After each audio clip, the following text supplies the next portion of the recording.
I froze when I saw the glossy magazine cover at the grocery store checkout. My brother's face was plastered across it, smiling with that same dimpled grin I had once thought was innocent. But this time, it wasn't innocence, it was arrogance. The headline screamed in bold letters. Tech billionaire Richard Coleman reveals his rise to fortune. Billionaire. I stood there, holding my breath, the basket slipping from my hand as apples rolled across the floor. Billionaire? My baby brother? The same boy I fed with the last slices of bread when I went hungry? The same boy whose college tuition I worked 3 jobs to pay for? The same boy whose wedding I funded with my life savings, even selling off the last piece of mom's jewelry? My heart pounded, so hard it felt like the whole store could hear it. I had lived in a cramped apartment, drowning in debt, sometimes skipping meals just to make sure Richard had a better life. And all this time, while I thought I was his savior, he was sitting on billions. The floor beneath me seemed to tilt. My vision blurred. And then, as I picked up the magazine to read more, the words at the bottom of the article slapped me harder than any hand ever could. Richard Coleman built his empire silently while distancing himself from his past, keeping his struggles and his sister hidden from the world. His sister. Me. Hidden. My knees buckled. Rage boiled inside me, louder than my heartbeat. My little brother, the boy I raised like my own son, had erased me from his story, as if I never existed. And just when I thought my anger couldn't get any worse, my phone buzzed in my pocket. It was a message from an unknown number. I opened it with shaking hands. If you want to know what Richard really did to get his billions, meet me tonight.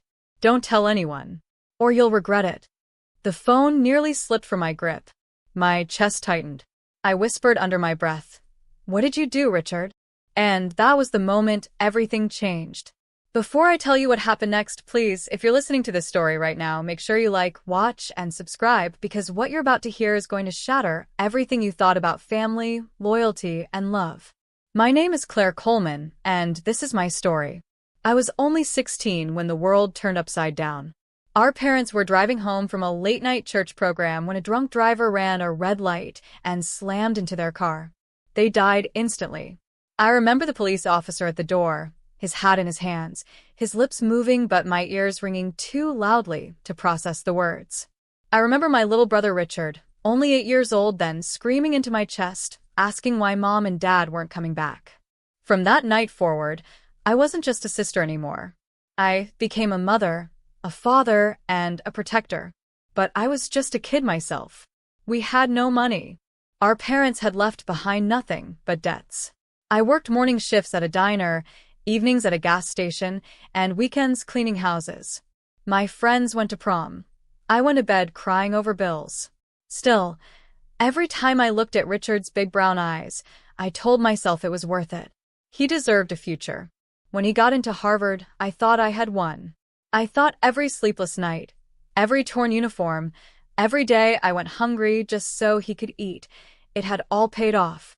I took out loans, maxed out credit cards, and begged for extra shifts just to keep him in school. He promised me one day he'd make it big and take care of me. "Claire," he used to say, holding my hands with tears in his eyes, "you're the reason I'm going to make it. You'll never have to worry again." I believed him. God help me, I believed every word. But then came his wedding. He married into wealth, the daughter of a prominent judge. Richard begged me not to embarrass him with my thrift store dress, so I sold Mom's necklace, the last memory of her, just to buy something decent. I smiled through the pain, through the whispers of his in-laws who looked at me like I was a charity case. Still, I told myself he's happy. That's what matters. But life didn't get easier for me. My debts piled up. My health declined from years of exhaustion. And Richard? He grew distant. His phone calls became shorter. His visits fewer. Until one day, they stopped altogether. I never complained. I never asked why. I thought maybe he was just busy, building his career.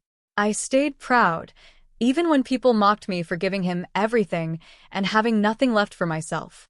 But now, standing in that grocery store, staring at his billion-dollar smile on that magazine, I realized the truth. Richard hadn't forgotten me. He had buried me.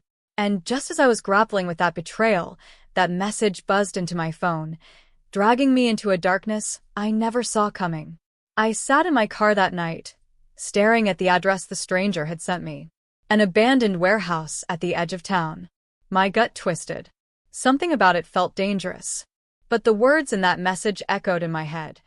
If you want to know what Richard really did to get his billions. My finger hovered over the ignition. Do I go? Do I really want to know? And then in the rearview mirror, I saw it, headlights. A black SUV parked a few spaces behind me. Its engine running. My skin crawled. I whispered to myself, "What the hell have you done, Richard?" The SUV door creaked open. A shadow stepped out. And that's where everything started spiraling into a nightmare I never thought I'd survive. The SUV door swung shut, and a tall man in a black coat stepped out. His face was hidden under the hood, but his stride was steady, purposeful. My pulse hammered in my ears. Every instinct screamed at me to drive away, but my hands were glued to the steering wheel. He didn't say a word. He just walked past my car, heading toward the warehouse. For a moment, relief washed over me. Maybe he wasn't here for me. But then, without turning, he lifted his hand and motioned for me to follow. My chest tightened. Whoever had texted me, they were expecting me. I turned the ignition and slowly pulled up to the rusted building. The windows were boarded, the walls covered in graffiti. This was no place for answers. This was a place where people disappeared. Still, I stepped out. The cold air slapped my skin, and I shivered, though it wasn't from the weather. My shoes crunched on broken glass as I followed the man inside. The stench of mold and gasoline hit me instantly. In the center of the warehouse, a single bulb flickered from a wire, casting long shadows across the room. Under that light stood a woman. She was slender, maybe in her early 30s, with sharp eyes that never seemed to blink. Her lips curled into a half-smile when she saw me. "Claire Coleman," she said, her voice smooth but laced with something dangerous. "I've been waiting for you." I froze. "Who are you?" She didn't answer right away. Instead, she walked closer, her heels clicking against the concrete. Then she handed me a manila envelope. "Before I tell you, I need you to see this." My fingers trembled as I opened it. Inside were photos, grainy, but clear enough. Richard, my brother, in suits I had never seen, shaking hands with men whose faces sent chills down my spine. I recognized one of them instantly from the news.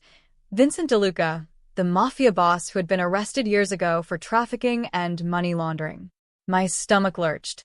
I flipped through more photos. Richard at private parties, Richard stepping out of luxury cars, Richard with men whose names I knew were tied to crime.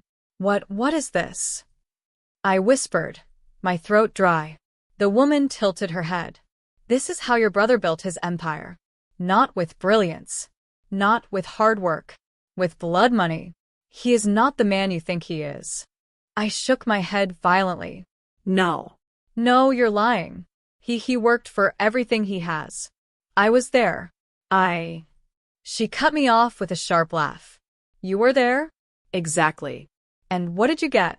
Debt. Pain. Poverty. "While he sat in boardrooms with criminals and erased you from his life." Her words sliced through me. Anger and denial battled inside me, leaving me trembling. "Why are you showing me this? What do you want from me?" The woman's smile faded. She leaned in so close I could feel her breath. "Because Richard's enemies are hunting him. And when they can't reach him," her eyes flicked over my shoulder, toward the door, "they'll come for you." Before I could respond, the sound of tires screeched outside. Headlights blazed through the cracks of the boarded windows. Doors slammed. Voices shouted. The woman's eyes widened. Too late. The man in the black coat stepped forward, pulling out a gun. He pointed it at me. My blood turned to ice. "Run," the woman hissed. I stumbled backward, my legs heavy as lead. The warehouse doors burst open, and 3 men stormed in, all carrying weapons. One of them shouted, "Where is she? Where's Claire Coleman?" My breath caught in my throat. They were here for me. The man in the coat fired the first shot. The warehouse exploded with chaos, gunfire, shouts, glass shattering. I ducked behind a crate, my ears ringing, heart pounding so hard I thought it would burst. I crawled on my hands and knees, desperate to escape, but then I froze. One of the men grabbed the woman by the arm, slamming her against the wall. "Tell us where she is," he barked, pressing a gun to her head. She looked straight at me from across the room. Her lips barely moved, but I saw the words form. Run. Tears blurred my vision as I sprinted toward the back door. My lungs burned, my legs screamed, but adrenaline pushed me through. I burst outside into the night, only to be blinded by headlights again, another black SUV waiting. The door flung open, and to my shock, sitting inside, calm as ever, was Richard. "Get in the car, Claire," he said, his voice steady but his eyes cold. I froze. The brother I had raised, the brother I had sacrificed everything for, was now sitting in front of me with the power to either save me or destroy me. And in that moment I realized I had no idea who he truly was. "Get in the car, Claire." Richard's voice was calm, too calm for a man who had just been connected to gunfire and gangsters. His face was unreadable, his jaw clenched. My whole body trembled as I stood frozen in the night. "Richard," my voice cracked. "What is going on? Who are those men? Why are they after me?" He leaned slightly forward, his eyes narrowing. "This is not the place. Get in the car now." For a moment, I considered running. But where would I go? The sound of gunshots still echoed from the warehouse, and shadows darted behind me. With no other choice, I slid into the SUV. The door slammed shut, sealing me into silence with the man I no longer recognized as my brother. The car sped off, the city lights blurring outside the tinted windows. My heart raced faster than the engine.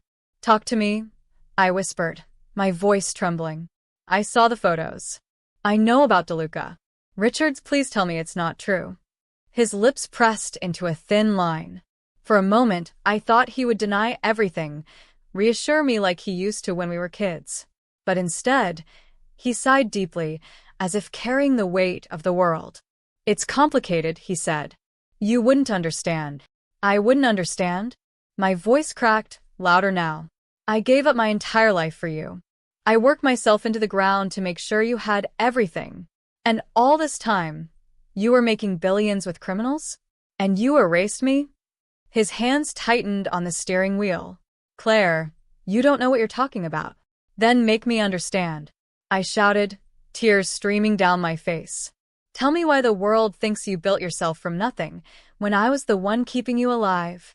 The car screeched to a sudden halt. My body jerked forward, the seatbelt choking my chest.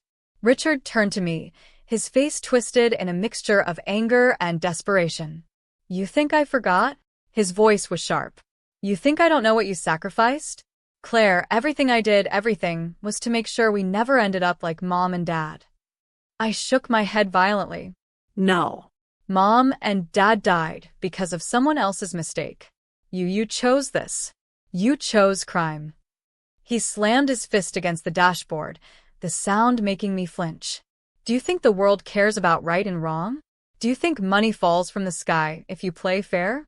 I did what I had to do. I stared at him, horrified. The little boy I had once cradled after nightmares was gone. In his place sat a man hardened by greed, pride, and secrets. My voice lowered to a whisper. "You could have told me." Richard's jaw tightened. For the first time, his eyes softened, almost breaking. "I kept you out of it because I wanted to protect you." "Protect me?" I laughed bitterly. "By hiding me? By making me invisible? By letting the whole world think you built yourself alone while I drowned in debt?" Silence. Heavy, suffocating silence. Finally, he said, "Claire, there are people who want me dead. People who would kill you just to hurt me. Tonight was only the beginning." His words made my stomach drop. My hands shook as I pressed them against my knees. "Then why am I even here?" I whispered. His answer was cold. "Because someone betrayed me, and I need to know if it was you." The air left my lungs. "Me?" My voice broke. "You think I'd betray you? After everything I've done?" His eyes searched mine, unreadable. "Someone told my enemies where you'd be tonight. How do I know it wasn't you? Shock rippled through me. I opened my mouth, but before I could defend myself, the SUV was suddenly engulfed in blinding light. Another vehicle had pulled up beside us, blocking the road. Richard cursed under his breath. Hold on. Before I could react, bullets tore through the night, shattering glass. I screamed as Richard yanked me down against the seat. Tires screeched. The SUV swerved violently as gunfire rained down. Stay down, Richard roared, pulling a gun from under his seat and firing back through the shattered window. The deafening blasts, the smell of gunpowder, the cold wind whipping through broken glass. It was chaos. My ears rang, my heart pounded, and for the first time in my life, I wasn't sure I'd live to see another sunrise. The SUV jerked hard, spinning as Richard tried to escape. But then it happened. One bullet found its mark. The driver slumped forward, blood spraying across the windshield. The SUV spun out of control, metal screeching against asphalt. I screamed as the world flipped upside down, the vehicle rolling over and over until it crashed violently into a ditch. Silence. Darkness. The smell of smoke. I tried to move, but pain shot through my body. My head pounded, blood dripping down my face. Through the shattered windshield, I saw shadows approaching. Boots crunching on gravel. Voices. One of them spoke, his tone chilling. Don't kill her yet. The boss wants her alive. My breath caught. My body froze. And in that moment, I realized Richard wasn't the only one keeping secrets. Someone else wanted me for reasons I couldn't yet imagine. The world around me blurred as rough hands dragged me from the wrecked SUV. My legs scraped against the gravel, my head pounding from the crash. I could barely process what was happening. Shadows moving, cold night air, the sound of groaning metal behind me where Richard's body still slumped against the seat. Move her, a man barked. His voice was deep, sharp, commanding. I tried to fight, but my body was too weak. They shoved me into another car, my wrists tied with zip ties that cut into my skin. My heart pounded with fear, every thud screaming one question. Why me? The ride was long, silent, suffocating. The men wore masks, their eyes hard as stone. I tried to ask where they were taking me, but the one in the passenger seat simply raised his gun, resting it against his knee like a warning. Finally, we pulled up to a gated mansion on the outskirts of the city. Not abandoned, not a hideout. This was luxury.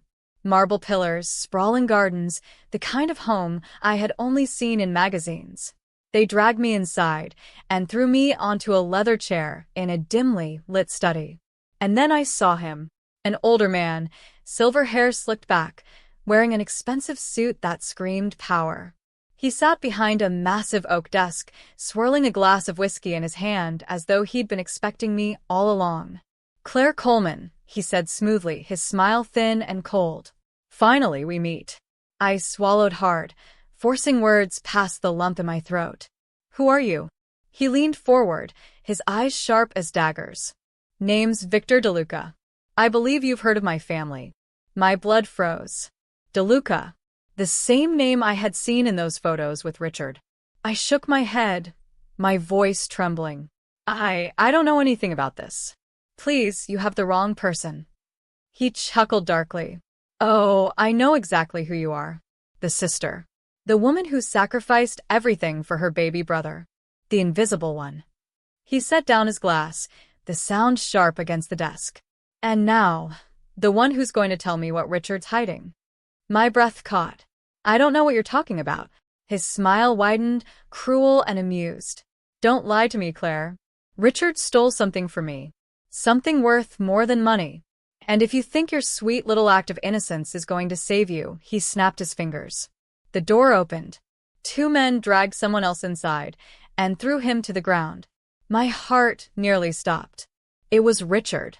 Bloodied, bruised, but alive. I gasped.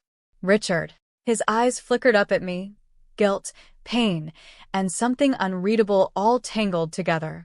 DeLuca leaned back in his chair, watching us like a predator. Touching reunion. Now, Claire, you're going to help me decide how this ends. You see, your brother has been very uncooperative. He thinks his billions make him untouchable. But you're his weakness. Richard groaned, his voice hoarse. Don't listen to him, Claire. DeLuca stood, his presence filling the room. Let me explain this in simple terms. Either Richard tells me where the files are, those files he stole from me when he tried to cut ties, or I'll make sure you disappear. Slowly. Files. Stolen. My mind raced. Was this the secret behind his billions? The foundation of his empire? I turned to Richard, desperate. What files? What is he talking about? Richard's jaw clenched, his eyes burning with shame. He didn't answer. That silence was worse than any confession. My heart shattered. He had dragged me into this nightmare without a word, and now my life hung in the balance because of his lies. DeLuca sighed, as if bored with our pain. You see, Claire, sometimes leverage is worth more than bullets. And right now, you are leverage. He reached into his coat pocket and tossed something onto the desk. A thick folder. It slid open, spilling photos across the polished wood. Photos of me. At the diner. At my apartment. Walking to work.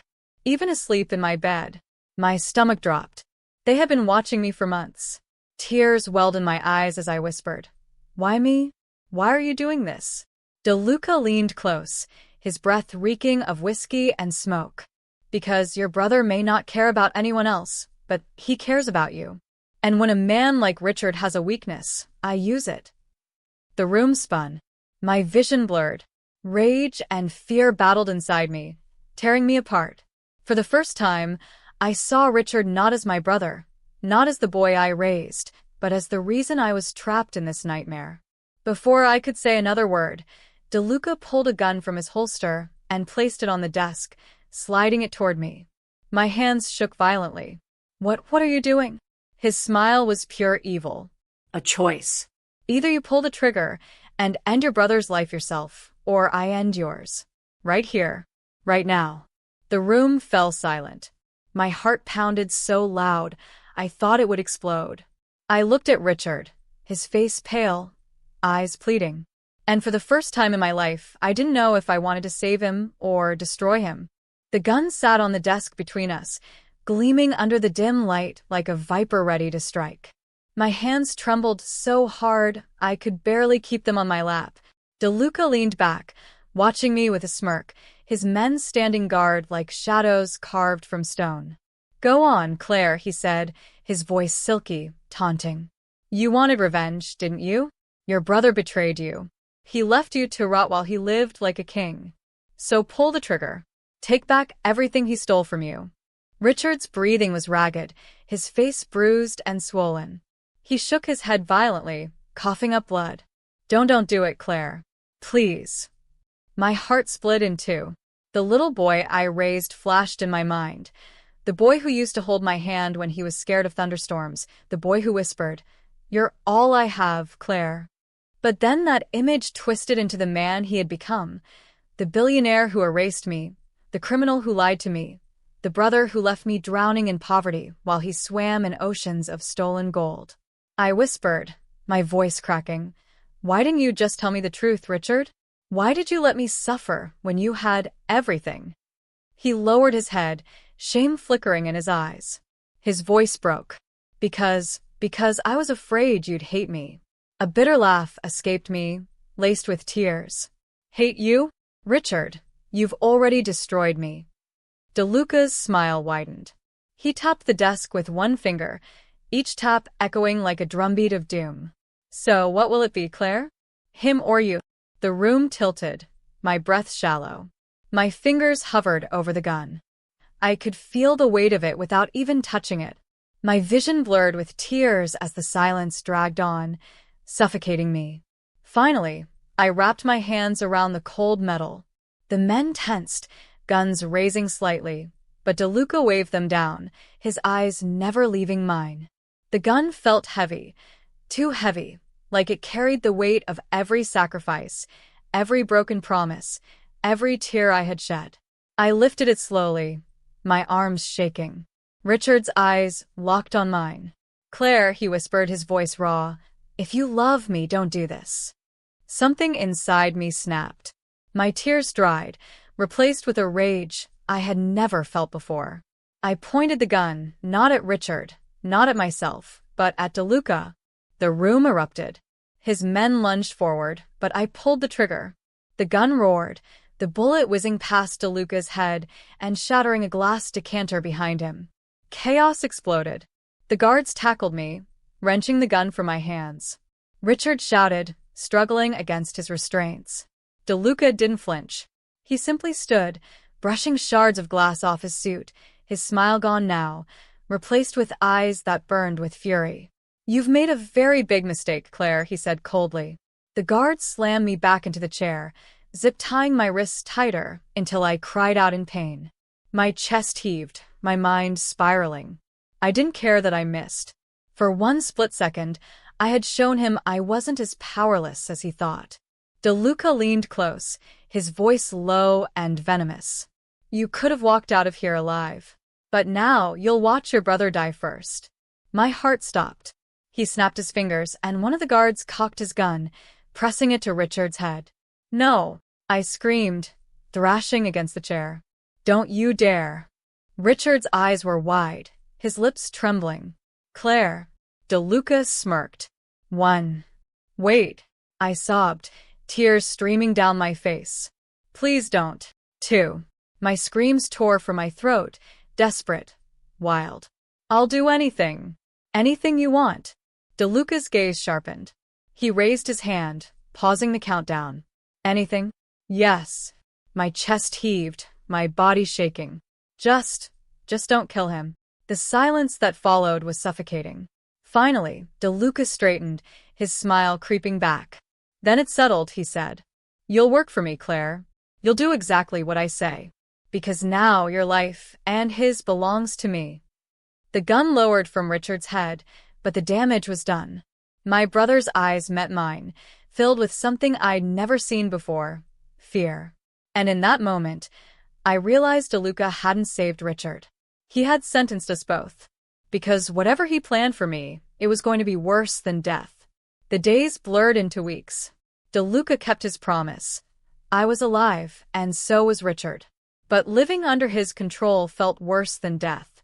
He kept us in different wings of his sprawling estate, watched by armed guards at every corner. I wasn't a sister anymore. I wasn't even human. I was leverage, a bargaining chip in the war between Richard and DeLuca. Every morning, they dragged me into that same study where DeLuca waited with files, names, and accounts. He forced me to play secretary to his empire of crime, decoding Richard's transactions, organizing shipments, laundering money through companies I didn't even know Richard owned. I hated him. I hated Richard even more. Every time I saw my brother, beaten but alive, I remembered the years I had spent breaking my back to feed him, to clothe him, to pay for his future. And now I realized that same future had been bought with blood money. He had built his empire on lies, and when it all crumbled, I was the one chained to the wreckage. But I wasn't broken. Not yet. One night, while sorting through files DeLuca shoved across the desk, I found something: hidden account ledgers encrypted, but I recognized the numbers. Offshore billions, far more than what Richard had ever admitted to. Accounts tied not just to Richard, but to DeLuca himself. That was the moment the seed of revenge took root in me. If I was going to survive, I couldn't just run. I had to destroy them both. The plan formed slowly, in whispers of stolen glances and smuggled scraps of paper. One of DeLuca's men, a guard named Marco, was different. He wasn't cruel like the others. He brought me water when I was faint. He loosened my restraints when no one was watching. I knew kindness could be dangerous in a place like this, but I needed it. "Why are you helping me?" I whispered one night as he passed me a pen beneath the table. His eyes flicked nervously toward the cameras. "Because I lost my sister too. And you remind me of her." That was enough. With Marco's quiet help, I accessed Richard's hidden servers through the ledgers, sending pieces of evidence to anonymous accounts, ready to blow open the empire they had built. But secrets have a way of unraveling fast. One evening, DeLuca stormed into the study, slamming a laptop down in front of me. On the screen was my email, my secret email. The one I thought was safe. My blood froze. You think I wouldn't notice? DeLuca snarled, his calm mask ripped away. He grabbed me by the throat, squeezing until my vision spotted. You dare betray me under my own roof? I gasped for air, clawing at his hands. Please, I didn't. He threw me to the floor. Get her. 2 guards yanked me up, dragging me toward the basement. Richard's shouts echoed down the hall. Stop. Don't touch her. Take me instead. But for once, I didn't want his protection. I wanted his ruin. They chained me to a pipe in the cold, damp cellar. Hours passed. My wrists bled. My mind raced. And then footsteps. The door creaked open. Richard stumbled inside, his face battered, his shirt stained with blood. The guards shoved him down beside me and locked the door. They want us to rot here, he muttered, coughing. Unless we give up everything. I turned my face away, bile rising in my throat. Everything? Or just me? His head snapped up, guilt written all over his face. He didn't deny it. Tears burned my eyes, but my voice was sharp as a blade. I gave you my life, Richard. And you gave me this. He tried to speak, but I cut him off. You ruined me. And when I get out of here, I'm going to ruin you. He flinched like I'd struck him. Hours later, the opportunity came. Marco appeared at the cellar door, his face pale.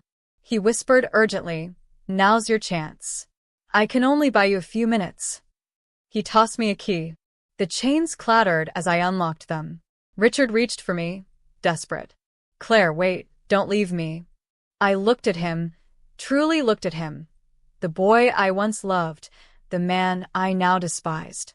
You left me a long time ago, I said coldly. And then I walked out, locking the door behind me. The mansion was chaos. Alarms blared, lights flashed, guards scrambled.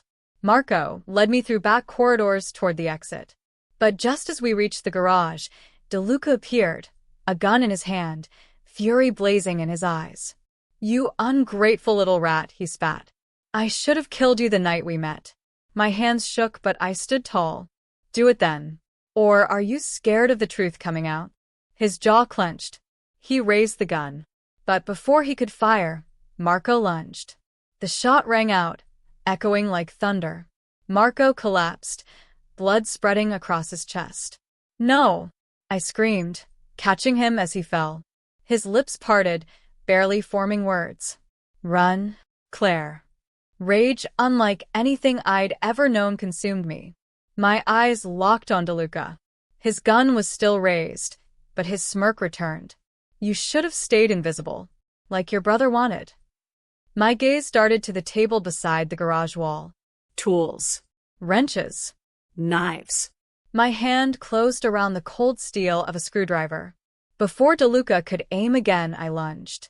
The scream that tore from me was primal, years of pain and betrayal exploding in one violent burst. I drove the screwdriver straight into his chest. His eyes widened, his gun clattering to the floor. Blood bubbled from his lips as he stumbled back, collapsing against the marble floor. His smirk faded for the last time. I stood over him, trembling, gasping, tears streaming down my face. It was over. But as I turned toward the exit, alarms still blaring, I realized no. It wasn't over. Because Richard was still alive. And my revenge wasn't finished. The alarm still screamed through DeLuca's mansion, red lights flashing against the walls as guards fled in chaos. Smoke from the gunfire lingered in the air, choking me, but I didn't run. Not yet. Richard was still alive. And for everything he had done, erasing me, lying to me, chaining me to his sins, I couldn't let him walk free. Not after Marco's blood stained my hands. Not after DeLuca's corpse cooled on the floor. I picked up DeLuca's gun, its weight strangely familiar now, and walked back toward the cellar. My footsteps echoed like a countdown. When I opened the door, Richard looked up from the floor, his face bruised, his wrists raw. Relief spread across his face when he saw me. Claire. Thank God. Let's go. We can get out of here together. I stepped inside, shutting the door behind me. The gun hung at my side. Richard's smile faltered. "Claire, what are you doing?" My voice was steady, ice cold. "You lied to me. You built your empire on blood, and you let me starve while you sat on billions." His hands shook as he tried to crawl toward me. "I did it for us. Everything for us. Please don't. Don't lie again." My words sliced through him. "You didn't do it for us. You did it for you. And when you had everything, you erased me. You let the world believe you were self-made while I was nothing. Invisible. Forgotten." Tears streamed down his face. "Claire, I'm your brother. You raised me. You can't." I raised the gun. He froze, horror filling his eyes. "Claire, please." My hands trembled, but not from fear. From rage. From years of pain boiling to the surface. "You're right, Richard," I whispered. "I raised you. And now, I'll bury you." His scream echoed as I pulled the trigger. The shot was deafening in the small cellar. Richard collapsed, his body crumpling against the cold concrete, his blood spreading fast. His eyes locked on mine one last time. Shock, fear, betrayal, before the light left them. I stood over him, shaking, tears streaming down my face, the gun slipping from my hand. It was done. For the first time in years, I wasn't invisible. I wasn't forgotten. I was free. I walked out of the mansion as sirens wailed in the distance, the night air sharp against my skin. The empire Richard and DeLuca built would collapse under the weight of the files I'd already released. Their billions would burn. Their names would rot. And me? I was done sacrificing. Done being the savior. Done being the shadow of a man who had betrayed me. This was no longer Richard Coleman's story. It was mine. And I was going to make the world remember it.